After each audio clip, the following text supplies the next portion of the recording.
মোহিনী চৌধুরীর গাওয়া গান। প্রায় 92 জন মানুষ আত্মঘাতী হয়েছে এই 2 মাসে। তারা প্রাণ দিয়েছে, আমাদের দেশের সহনাগরিক, আমাদের রাজ্যে থাকতো, এই মাটির বাসিন্দা। যতটা অধিকার আমার আপনার, তাদের ওই মাটির প্রতি একই অধিকার ছিল। তারা এসআইআর এর ভয়ে 92 জন প্রাণ দিয়েছে। তাদের কথা বলতে গিয়ে আমার মনে পড়ে যাচ্ছে মোহিনী চৌধুরীর গাওয়া গান, মুক্তির মন্দির সোপানো তলে কত প্রাণ হলো বলিদান, লেখা আছে অশ্রু জলে। মনে পড়ে যাচ্ছে বিদ্রোহী কবি কাজী নজরুল ইসলামের কথা, কারার ওই লৌহ কপাট ভেঙে ফেল করলে লপাট, রক্ত জমাট শিকল পূজার পাষাণ বেদী। আর যারা বাংলার মানুষকে অত্যাচারিত করেছো, এই কাছারি ময়দানের মাটি থেকে আগামী দিন চ্যালেঞ্জ ছুড়ে দিয়ে যাচ্ছি, 250-র বেশি আসন পেয়ে তৃণমূল জিতবে, আর 50-এর নিচে বিজেপিকে নামাবো। দায় দায়িত্ব যেমন আমরা যারা এখানে আছি আমাদের সকলের, দায় দায়িত্ব আপনাদের সকলেরও। আমি কবি সুকান্তর কথায় বলি, আদিম হিংস্র মানবিকতার আমি যদি কেউ হই, স্বজন হারানো শ্মশানে তোদের চিতা আমি তুলবই। যারা আমাদের শিক্ষা দিতে গেছো, যারা আমাদের টাইট করতে চেয়েছো, টাইট নিজেরা হবে। রবীন্দ্রনাথ ঠাকুর বলেছিল না, হাউই কহিল মোর কি সাহস ভাই, তারকার গায়ে আমি দিয়ে আসি ছাই। কবি কহে তারকারও লাগে না কো কিছু, সে ছাই ফিরিয়ে আসে তোরই পিছু পিছু। আকাশের দিকে তাকিয়ে থুতু ছেটালে সেই থুতু নিজের গায়ে এসেই পড়ে। এদের এত অহংকার, এত দম্ভ, এত ঔদ্ধত্য। দুদিন আগে মালদা থেকে, গতকাল সিঙ্গুরের মাটি থেকে দেশের প্রধানমন্ত্রী বলছেন, বিজেপির স্লোগান বেঁধে দিয়েছেন। স্লোগান কি? তিনি বলছেন পাল্টানো দরকার, তাই নাকি চাই বিজেপি সরকার। আমি প্রধানমন্ত্রীর সাথে একমত, পাল্টানো দরকার, পরিবর্তন দরকার, কিন্তু পরিবর্তন হবে বিজেপির আর বিজেপির বহিরাগত নেতাদের, বাংলার মানুষের পরিবর্তন হবে না। তার কারণ যারা জয় শ্রীরাম বলে সভা শুরু করত, পরিবর্তন তাদের হয়েছে।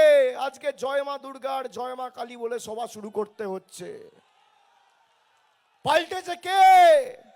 পাল্টেছে বিজেপি। ঠেলায় না পড়লে বেড়াল গাছে ওঠে না। পরিবর্তন কার হয়েছে? বিজেপির নেতাদের। বিজেপির সর্বভারতীয় সভাপতি 2 বছর আগে কলকাতায় এসে বলছে জয় বাংলা। দেশের রাষ্ট্রপতি বাংলায় এসে বলছে জয় বাংলা। আগামী দিন পরিবর্তন হবে দেশের প্রধানমন্ত্রীর, কথা দিলাম, বাংলার মাটিতে এনে জয় বাংলা বলাবো। আমরা জয় হিন্দ বলবো, জয় বাংলাও বলবো। কেন আমাদের অধিকার নেই?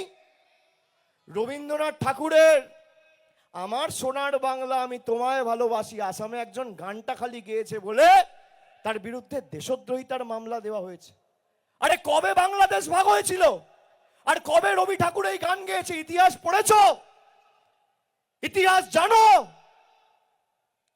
লর্ড কার্জন 1905 সালে এসে এই বাংলাকে ভাঙতে পারেনি, মাথা নিচু করে লেজ তুলে পালিয়েছে। 1911 সালে রাজধানী তুলে নিয়ে গেছে দিল্লিতে। নরেন্দ্র মোদী আর অমিত শাহ তো কোন ছাড়, যারা বাংলায় বিভাজনের রাজনীতি ছড়াতে চায়। আমরা মাথা নত করতে শিখিনি, জানি না। এই মাটি কোনো দিন ইউপি বিহার হবে না, গুজরাট হবে না। আমার মাটি সইবে না, ইউপি বিহার হইবে না। বাংলা বাংলাই থাকবে। যারা বলে পরিবর্তন চাই, নাকি বলেছে পাল্টানো দরকার, তাই নাকি চাই বিজেপি সরকার। আমি বলি পাল্টানো দরকার, ভাঙো বিজেপির অহংকার। পাল্টানো দরকার, বাংলা সইবে না বহিরাগতদের অত্যাচার। পাল্টানো দরকার, বিজেপিকে করো ছাড়কার। পাল্টানো দরকার, ভাঙো জল্লাদদের, জমিদারদের অত্যাচার আর অহংকার। 2024-এও বাংলা জবাব দিয়েছে, আগামী দিনেও জবাব দেবে। 2-4টে আবর্জনা এই উত্তর 24 পরগনার মাটিতে ছড়িয়ে ছিটিয়ে পড়ে রয়েছে বনগাঁর দিকে। দু চারটে, এবার প্রত্যেকটাকে ঝেঁটিয়ে বিদায় করতে হবে উন্নয়নের স্বার্থে। মাথায় রাখবেন, যাদেরকে নির্বাচিত করেছিলেন আপনারা বিজেপির পদ্মফুল চিহ্নে ভোট দিয়ে, আমি বিশেষ করে বনগাঁর মায়েদের, ভাইদের, দাদাদের, সমবয়সী যারা আছেন তাদের উদ্দেশ্যে বলছি, এরা আপনার ভোট নিয়ে নির্বাচিত হয়ে আপনার অধিকার আর প্রাপ্য দিল্লি থেকে চিঠি দিয়ে আটকে রেখেছে। শুভেন্দু অধিকারী বলছে আমরা ফোন করে আটকেছি, সুকান্ত মজুমদার বলছে আমি ফোন করব, এক ফোনে টাকা চলে আসবে। জিজ্ঞেস করুন বিজেপির কোন বিধায়কদের, শান্তনু ঠাকুরকে গত 5 বছর 100 দিনের টাকা বন্ধ একটা চিঠি লিখে বিজেপির কোন নেতাকে বলেছে যে বাংলার মানুষের টাকা বন্ধ করে রেখেছো, ছাড়ো। আপনি আমাকে 12 বছর মোদী সরকার ক্ষমতায় এই উত্তর 24 পরগনার কোন বিধানসভার কোন পাড়ায়, কোন গ্রামে, কোন অঞ্চলে, শহরতলিতে যদি দেখাতে পারেন নরেন্দ্র মোদী সরকারের কোন মন্ত্রী এসে একটা উন্নয়নমূলক বৈঠক করে 4টে মানুষের জীবনে বাড়তি 4 পয়সার উন্নয়ন পৌঁছে দিয়েছে, আমি রাজনীতির আঙিনায় পা রাখবো না। এরা মানুষের ভোটে নির্বাচিত হয়ে মানুষকে শিক্ষা দিতে চেয়ে মানুষকে টাইট করেছে, তাই এদের রেখে দিলে আলসার আর বাড়তে দিলে ক্যান্সার। এই বিজেপি গুলোকে বিদায় দিতে হবে। আপনি দেখুন দেশ জুড়ে এসআইআর, 12টা রাজ্যে এসআইআর হচ্ছে। বাংলার জন্য নিয়ম আলাদা, গুজরাটের জন্য নিয়ম আলাদা, বাংলার জন্য নিয়ম আলাদা, উত্তরপ্রদেশের জন্য আর তামিলনাড়ুর জন্য নিয়ম আলাদা। কেন? বাংলায় ভোট পায় না। আপনারা 70টা আসনে এদের জিতিয়েছিলেন বলেই অহংকার, এই দম্ভ। 50-এর নিচে নামান, 1 বছর কেন্দ্রের সরকার ক্ষমতায় থাকবেন, আর যেদিনকে যাবে 1 মাসের মধ্যে বাংলার যে প্রাপ্য 2 লক্ষ কোটি টাকা বকেয়া পাওনা আমরা এই মাটিতে নিয়ে আসবো, এই কথা আমরা আপনাদের দিচ্ছি। আমাদের আজকের দিনে দাঁড়িয়ে বকেয়া পাওনা 2 লক্ষ কোটি টাকা।